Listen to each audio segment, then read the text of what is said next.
በስመ አብ ወወልድ ወመንፈስ ቅዱስ አሐዱ አምላክ አሜን። አንድ አምላክ በሚሆን በአብ በወልድ በመንፈስ ቅዱስ ስም ሚያዝያ 21 ቀን በዚች ቀን አምላክን የወለደች የእመቤታችን የከበረች ድንግል ማርያም የበዓሏ መታሰቢያ ነው። እርሷም ወደ ተወዳጇ ልጇ ስለ ሰው ልጆች ትማልዳለችና ስሟን ልንጠራ ለእኛ ለኃጢአተኞች ያስተሰርይልን ዘንድ ስለዚህ በየወሩ መታሰቢያዋን ልናደርግ ይገባናል። ልመናዋ በረከቷ ከሁላችን የክርስቲያን ወገኖች ጋር ለዘላለሙ ይኑር አሜን። በዚህችም ቀን የከበረ አባት ብሩታውስ አረፈ። ይህም አባት የአቴና አገር ከሆነ ከምሁራን ጥበበኞች አንዱ ነው። እርሱም ደግሞ ደራሲያን ከሆኑ ከአረጋውያን መምህራን ጋር የተቆጠረ ነው። ሐዋርያው ቅዱስ ጳውሎስም ተገናኝቶት ስለ ቀናች ሃይማኖት ተከራከረው። የክብር ባለቤት የጌታችን የኢየሱስ ክርስቶስንም ሃይማኖት የቀናች እንደሆነች ተረዳ፣ አመነም። በሐዋርያው ጳውሎስ እጅም ተጠምቆ የቤተ ክርስቲያን ሕግና ሥርዓትን ተማረ። ከዚህም በኋላ ቅዱስ ጳውሎስ በአቴና አገር ቅስናን ሾመው። በታላቂቱ አገር በአቴናም የመምህራን አለቃ ከሆነ ዘመደ መላ አብሮባ ከተባለ ከከበረ ዲዮናስዮስ ጋር ተገናኘ። እርሱም የክብር ባለቤት ስለሆነ ስለ ጌታ ኢየሱስ ሃይማኖት ብዙ ገለጠለት። ከውስጡም ስውር የሆነበትን ተረጎመለት፣ እጅግም አዋቂ ሆነ። ይህም አባት አምላክን የወለደች እመቤታችን የከበረች ድንግል ማርያም ባረፈችበት ቀን ደርሶ በሐዋርያት መካከል ቆመ። በደረሰውም ማኅሌትና ዝማሬ ጣዕም ባለው በመሰንቆም ዜማ ድምፅም አጽናናቸው። ከአይሁድና ከአሕዛብም ብዙዎችን መልሶ ወደ ክብር ባለቤት ወደ ጌታችን ኢየሱስ ክርስቶስ እምነት አስገባቸው።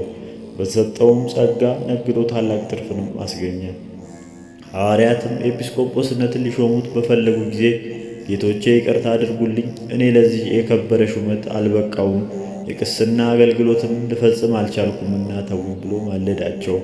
በወቅቱም በሥራው በሰማያዊ ሀብትን ተቀብሎ ወደ ክብር ባለቤት እግዚአብሔር ሄደ። በረከቱ ከእኛ ጋር ለዘላለም ትኑር አሜን።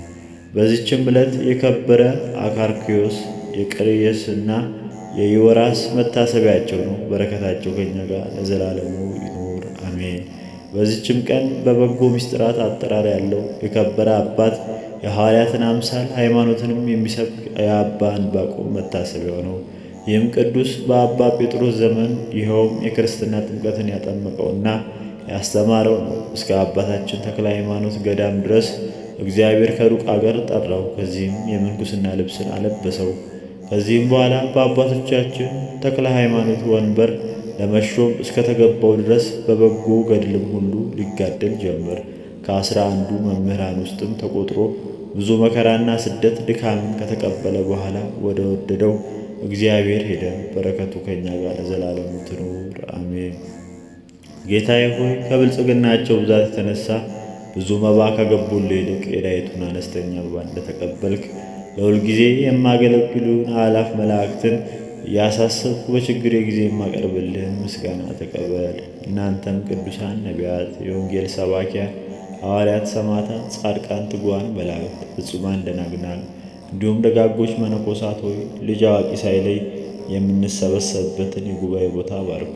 ይህንን መጽሐፍ ወረቀት አዘጋጅቶ ብራና ዳምጦ የጻፈውንና ያጻፈውን ከግዕዝ ወደ አማርኛ የተረጎመውን ቃለ ንባቡን በእርጋታ መንፈስና በተመስጦ ሕሊና ያዳመጠውን በደለኛን ሁሉ የምታስምር የጌታ እናቱ በማርያም ጸሎት ኢየሱስ ክርስቶስ በአንድነት ይማረን። ኢየሱስ ክርስቶስ በአንድነት ይማረን። ኢየሱስ ክርስቶስ በአንድነት ይማረን። ወስብሐት ለእግዚአብሔር።